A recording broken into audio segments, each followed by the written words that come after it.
우선 본 성명의 요지와 목적입니다. 결코 해당 면접 결과에 대한 K사의 재고를 요청하는 것이 아님을 명시합니다. 본인은 K사 본사 방문을 통해 당사가 기대에 전혀 미치지 못한다고 판단했습니다. 따라서 당시 지원 포지션 고용이 이루어지지 않은 점에 대해서는 일말의 유감도 없음을 분명히 밝힙니다. 따라서 본 성명은 오로지 당시 면접의 총 진행 시간을 비롯한 그 구성 내용 및 참석한 면접관의 태도 등 질적으로 매우 열악했던 상황의 총체성을 고려했을 때 의심되는 부분, 바로 당사가 지원자에 대한 추론 과정에 과연 명확한 기준과 논리적 연유를 합리적으로 적용했는가, 이 점을 확인하는 데에 그 목적이 있습니다. 다시 한번 말씀드리지만 본 성명의 요지와 목적은 당사와 책임자의 재고도, 사과도, 변명도 아닙니다. 이 점 제대로 확인하여 오해 없으시길 바랍니다. 서두에 밝힌 대로 과연 지원자에 대한 추론 과정에 명확한 기준과 연유가 논리적으로 적용되었는가에 대해서만 임의 분량으로 거짓 없고 명료하게 확답해 주시기 바랍니다.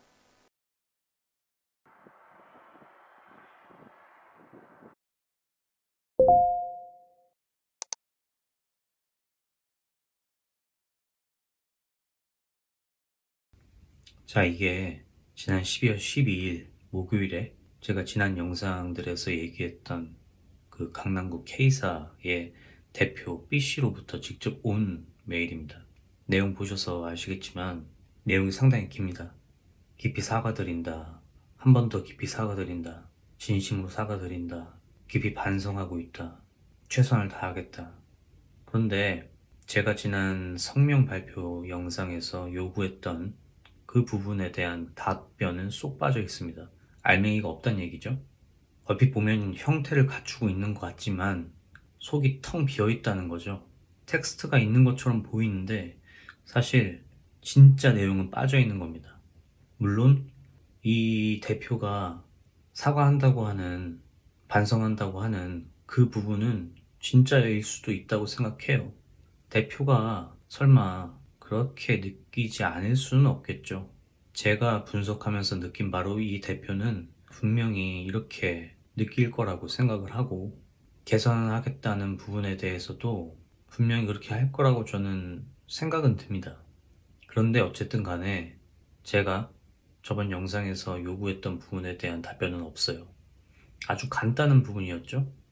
면접 과정 중에 지원자에 대해 어떠한 기준을 적용했느냐 안 했느냐, 예 아니오로 대답할 수 있는 아주 간단한 질문이었습니다.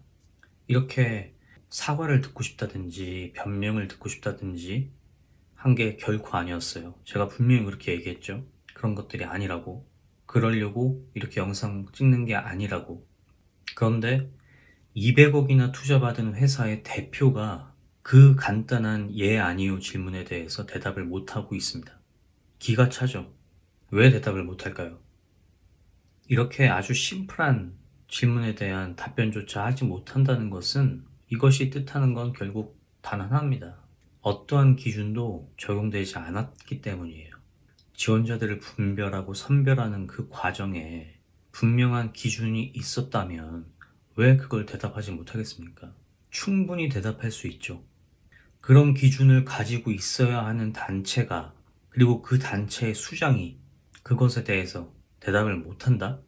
이것은 그 기준이 비밀스럽기 때문이 아니라 그 기준이 없기 때문이죠. 기준이 있을 리가 있겠습니까? 그 기준이 있을 수가 없어요. 왜냐하면 지원자에 대해서 질문을 하지를 않으니까. 지원자에 대해서 질문을 하지 않는데 대체 무슨 기준으로 판단을 하겠습니까? 지원자가 지난 회사에서 어떤 일을 했는지, 우리가 하는 일에 대해서 얼마나 많은 접점을 갖고 있고 공통점을 갖고 있고 같은 역량을 투입할 수 있는지 없는지, 그런 것들을 판단을 해야 되는데 그런 질문들을 전혀 하지 않았어요. 해당 면접관이 그런 질문들을 저한테 했더라면, 메일을 보면 대표가 이 메일을 저한테 보내기 전에 해당 면접관하고 얘기를 한 것이 분명히 확인이 되는데 그때 해당 면접관이 얘기를 했을 겁니다. 자기가 어떤 부분을 중점적으로 받고 확인을 했다. 검증을 했다. 그런 과정을 거쳤다. 그러면은 대표가 일개 구직자한테 이렇게까지 얘기를 하겠습니까? 절대 이런 식으로 얘기하지 않습니다. 당연히 가지고 있어야 될 기준을 가지고 있지 않으니까 회사의 대표가 일개 구직자한테 이렇게까지 사죄를 하는 겁니다. 이력서는 한 번도 들여다보지 않고 고작 한다는 질문이 아주 전형적이다 못해서 식상하다고까지 할 수 있을 정도의 정말 회사와 지원자 양측 모두에게 영양가라고는 발톱에 낀 때만도 못한 그런 질문들이나 한다는 것은 응당 가지고 있어야 할 기준을 가지고 있지 않았기 때문이에요. 그러니까 이런 일이 발생하는 거죠. 그러니까 이렇게 대표가 책임을 져야 되는 겁니다. 안타깝게도 제가 듣고 싶었던 대답은 듣지 못했지만 저는 어쨌든 간에 답변을 받든 못 받든 받더라도 그 내용과는 상관없이 어차피 이 K사에 대해서는 더 이상 얘기할 생각은 없었습니다. 원래부터. 그래서 이번 영상도 사실 K사에 대해서 얘기하고 싶은 건 아니고 이 메일을 받고 나서 제가 곰곰이 생각을 해봤어요. 어떤 부분이냐면 기준이라는 것에 대해서. 왜 기준이 없을까? ICT 업계에서 뭐 50억, 100억, 200억 투자 받았다는 회사들 정말 많습니다. 근데 사실 100억, 200억 투자 받았다는 것도 그렇게 대단히 큰 거는 아니에요. 그보다 훨씬 많은 투자 받은 회사들도 엄청나게 많습니다. 하지만 그렇더라도 일반적인 관점에서 200억을 투자 받았다고 하면 대단히 큰 금액이죠. 그런데 생각해보면 참 웃기죠? 200억이나 IR을 통해서 그렇게 투자를 받았는데 그런 투자를 받은 회사가 기준이 없다. 그리고 그 기준이 있는지 없는지에 대해서 대표조차 이렇게 대답을 못한다. 회피한다. 너무 웃기죠? 이렇게 제가 요구했던 부분에 대한 답변은 쏙 빠져있는 이 메일처럼 이런 회사는 형태만 갖춰져 있지 속이 텅 비어있는 회사인 거예요. 순살 아파트 같은 거죠. 형태만 있는 거. 금방 무너질 위험이 있는 자체적으로 성장을 못하는 회사.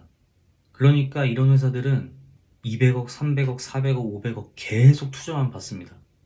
채용 공고를 보다 보면 본인들이 뭐 A라운드, B라운드 계속해서 뭐 여기저기서 투자를 받아왔다라는 그 투자 이력을 써놓는 회사들이 있는데 그거는 그다지 큰 자랑이 아닌 거예요. 제가 제 책에서도 얘기했지만 회사는 투자를 얼마나 받았느냐가 중요한 게 아니라 매출과 수익이라는 그런 지표로 우리가 우리 서비스가 대중에게 소비자에게 선택을 받고 있다. 그래서 이렇게 성장을 하고 있다라는 것을 보여주는 게 훨씬 더 중요한 조직입니다. 몇백억 투자 받았다는 거는 전혀 그 회사를 올바르게 나타내 주지 못해요. 말 그대로 정말 후가지 같은 그런 지표에 불과한 거죠. 근데 아무리 그래도 기준은 있어야죠. 기준이 없다는 게 상식적으로 이해가 됩니까? 저는 이해 안 돼요. 그래서 이런 회사들은 사실상 채용을 하더라도 사람을 온전히 품을 수가 없어요. 그냥 쑥 하고 그냥 빠져나가 버리죠. 반대로 정말 괜찮은 회사 같은 경우는 스펀지처럼 이렇게 쑥쑥 인재든 소스든 빨아들이기 마련인데 정반대죠. 모양만 있는 거예요. 그냥 모양만, 형태만.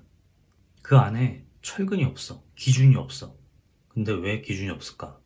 우리들 회사에 맞는, 우리들 서비스에 어울리는, 이 포지션에 맞는, 이 직무에 어울리는 그런 크고 작은 기준들이 여러 가지가 있어야 되는데, 그리고 그 기준에 맞춰서 골라낼 줄 알아야 되는데, 그렇게 부분 개별적으로 카테고라이즈 하지 못한다는 거는, 디테일하지 못하다는 거는 제가 생각했을 때 그런 세부화를 담당하는 사람들이 따라하기만 해서 그래요. 모든 것을. 자신들에게 맞춰진 깊이가 없는 거죠. 본인들만의 것, 본인들만의 깊이, 그런 게 없어서.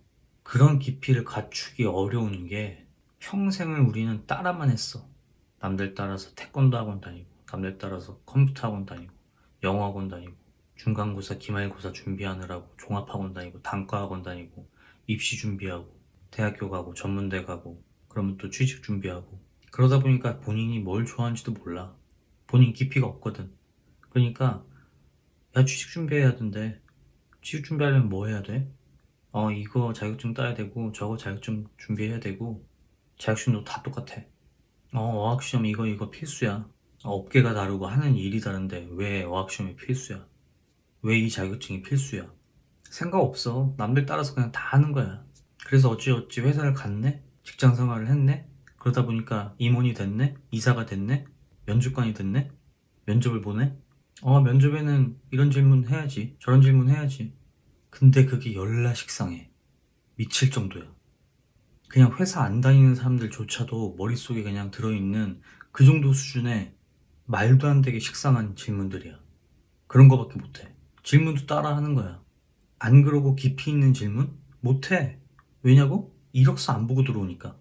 이 사람에 대해서 관심이 있으면 이 이력서를 통해서, 포트폴리오를 통해서 엄청나게 디테일하고 깊이 있는 질문을 할 수가 있는데 못해. 안 보니까. 관심이 없으니까. 평생을 관심 없게 살았잖아. 평생을 관심 없게 이 학원 저 학원 다니고 시험 준비하고 시험 공부하고 입시 준비하고 대학교 전문대 가고 아무 관심 없이 과 정하고 아무 관심 없이 업계 정하고 아무 관심 없이 직장생활 했잖아. 그렇게 수십 년치가 몸에 배 있으니까. 그러니까 깊이 있는 질문, 세부적인 질문, 우리 회사, 우리 서비스, 이 포지션에 맞는, 이 지원자에게 맞는 질문 못해. 이게 대한민국 ICT 업계의 현실이고 대한민국 사회 전체의 현실입니다. 기준이 없다는 거. 기준을 세울 만한 깊이가 없다는 거. 안타까워요. 이 면접은 어쨌든 저번 달 시간이 지난 면접이고 이제는 별 감정이 남아있지 않습니다. 그래서 제가 안 된 거는 그다지 안타깝지 않아요, 사실은. 이 회사가 또는 이런 회사들이 많은 거 조금 안타까워요. 그런데 그보다는 이런 비슷한 문제들이 사회 곳곳에, 사회 전반에 있다는 게 제일 안타까워요. 기준이 없다는 게 너무 안타까워요. 기준을 어려워하고 부담스러워하고 기준이 왜 있어야 되지? 기준 그거 뭐 꼭 필요한 건가? 이렇게 생각하는 사람들이 계속해서 늘어나고 있다는 게 너무 안타까워요. 무언가를 잘한다는 거는 그렇게 막 대단한 게 아니거든요, 사실. 기준을 잡고, 기본을 잡고, 그렇게 세운 기준과 기본을 계속해서 연구하고, 보다 활성화하고, 그런 기준과 기본을 토대로 확장해 나가고 하는 그 모든 과정이 사실 무언가를 잘하게 되는 거라고 저는 생각을 하는데, 이 얘기의 핵심이 되는 이런 기본과 기준, 이런 것들이 지켜지지 않고 점점 사라지고 있다는 게 너무 안타깝습니다. 그런 기준과 기본을 확립할 만한 그런 충분한 시간이 이제 사람들한테는 없는 것 같아요. 보통 그런 단단한 아주 중심적인 무언가가 갖춰지려면 꽤나 긴 시간이 필요한데 그런 긴 시간을 인내하면서 성장해 나가는 그런 과정을 모두가 겪지 않는 것 같고 이제는 그런 과정을 겪지 않으려고 하는 것 같아요, 사람들이. 뭐든지 금방금방 빨리빨리 할 수 있으니까 필요한 단계를, 과정을 건너뛴다고 해야 하나? 그런 사람들이 많아지고 있다 보니까 기준이랄 것도 없고 기본이랄 것도 없고 이제는 더 이상 그렇다 보니까 그런 당연한 거를 바라고 기대하고 요구하는 나 자신이 도리어 이상한 놈이 돼가고 있는 것처럼 느껴진달까. 어렵네요. 어떻게 해야 할지, 계속 찾아 나서야 하는지, 아예 세상이 점점 이렇게 계속 그런 당연한 것들을 찾기가 어려운 곳으로 변질돼 가는 게 당연한 수순이라면은 그러면 그거에 맞춰서 살아야 하나 그런 생각도 들고 날도 추워지니까 그런 고민만 계속해서 깊어집니다. 계속해서 어쨌든 생각해 보도록 하겠습니다.